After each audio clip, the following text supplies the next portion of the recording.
প্রিয় সাংবাদিক বন্ধুগণ, আপনারা অনেক বলছেন, আপনাদের প্রতি আন্তরিক কৃতজ্ঞতা। আপনারা জানেন যে বাংলাদেশে নিযুক্ত ব্রাজিলের মান্যবর রাষ্ট্রদূত মিস্টার পাউলো ফার্নান্দো ডায়াস হেরেস বাংলাদেশ জামাত ইসলামীর আমির ডাক্তার শফিকুর রহমানের সাথে সৌজন্য সাক্ষাৎ এসেছিলেন এবং সংক্ষিপ্ত বৈঠক করেছেন। এখন এই বৈঠকের উপরে প্রথমে বাংলাদেশ জামাত ইসলামীর নায়েবে আমির ডাক্তার সৈয়দ আব্দুল মোহাম্মদ তাহের সংক্ষিপ্ত পেশ করবেন। তারপরে honourable Excellency the delegation of Dr. Abdul Mohammad Tahir, you will take floor, inshallah. At first, Abdul Mohammad Tahir. Bismillahirrahmanirrahim.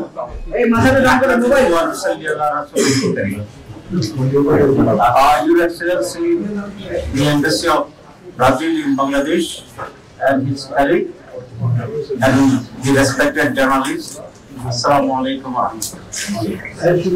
আজকে সকাল 11টায় ব্রাজিলিয়ান অ্যাম্বাসেডর এবং তার সহকারী বাংলাদেশ জামাত ইসলামীর মাননীয় আমির ডক্টর শফিকুর রহমান সাহেবের সাথে সাক্ষাৎ করতে আসছিলেন। সেখানে জামাতের আলোচনা করেছি। আলোচনা অত্যন্ত সৌহার্দ্যপূর্ণ ছিল এবং ব্রাজিল বাংলাদেশের ভবিষ্যতের সম্পর্ক উন্নয়ন আরো কিভাবে হতে পারে সে ব্যাপারে বিস্তারিত আলোচনা হয়েছে এবং ব্রাজিল কতগুলো বিষয়ে পণ্য রপ্তানি করে, তার ভিতরে মেনলি দুগ্ধজাত যে সমস্ত প্রোডাক্ট আছে, কটন আছে, এইসব বিষয়ের তারা বাংলাদেশে আমরা করেছি। বাংলাদেশ থেকে ফার্মাসিউটিক্যাল প্রোডাক্টস, গার্মেন্টস এ সমস্ত বিষয় বাজারে যেতে পারে, সেগুলো আরো কিভাবে বেশি করে রপ্তানি করা যায়। অধিকতর ব্রাজিলের বড় কোনো ইনভেস্টমেন্ট বাংলাদেশে আমরা বলছি ফরচুতে এবং ফার্মাসিউটিক্যালস এর যেগুলো তাদের দরকার, এখানে একটা অ্যাগ্রোবেস্ট ইন্ডাস্ট্রিতে তাদের জন্য ইনভেস্ট করে বাংলাদেশে আমরা সেই ইন্ডাস্ট্রি করছি। আর বাংলাদেশের বর্তমান রাজনীতি, আগামী দিনের বাংলাদেশ, এসব কিছু বিষয়ে আমরা সংবিধান মতামত করছি। তো আমি আবারও মাননীয় অ্যাম্বাসেডরকে ধন্যবাদ জানাচ্ছি, ওয়েলকাম করছি আমাদের অফিসে আসার জন্য। আপনারা জানেন বিগত 13.5 বছর এই অফিস বন্ধ ছিল, আমরা আসতে পারিনি এবং সেজন্য বিদেশিরাও গত 15 বছর বিদেশিরাও এখানে কথা বলতে পারে নাই বিভিন্ন সংবাদ সম্মেলনের কথা, সেই যুদ্ধের কথা উনি আজকে আমাদের।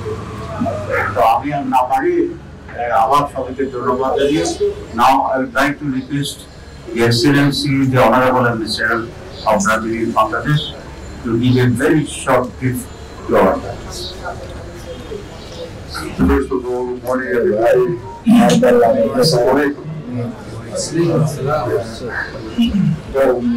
I'll be brief, but what I can say is that we just had a conversation about the future.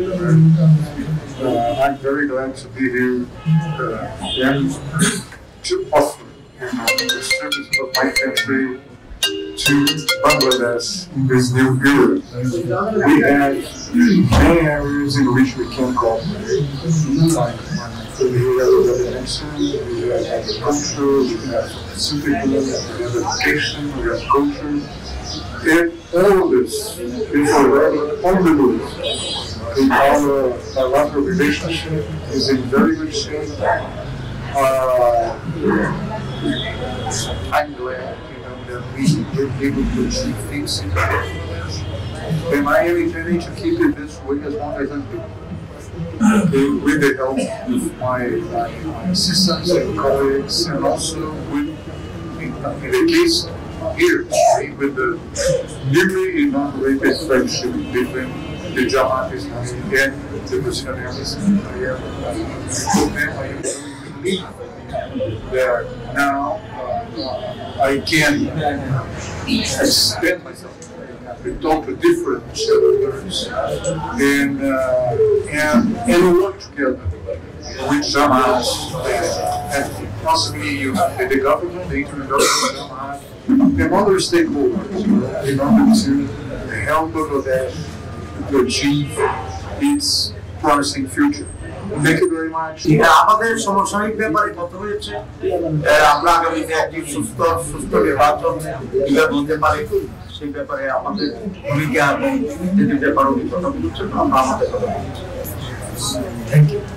তাই একটা বিষয় হলো যে বিএনপির সাথে আপনাদের সবসময় এখন একটু হচ্ছে, তো সেটা কি আসলে জামাতের পপুলারিটি বাড়ছে তার কারণে হচ্ছে? না, বিএনপির সাথে আমাদের তেমন কোনো বিরোধ নেই, মত পার্থক্য নেই। ছোট ছোট ইস্যুগুলোতে কেউ ফেরি ফেরি বা সাইডে কথা বলছেন, সেটা এত ধর্তব্য বিষয় নয়। বিএনপির নজরুল ইসলাম খান সাহেব মাননীয় সেক্রেটারি জেনারেল ভেরি ক্লিয়ারলি বলছেন যে জামাতের সাথে আমাদের কোনো বিরোধ নেই, আর জামাত এটা ফিল করে না যে বিএনপির সাথে আমাদের কোনো বিরোধ নেই। We work together on the basic points of the interest of the nation. Thank you very much.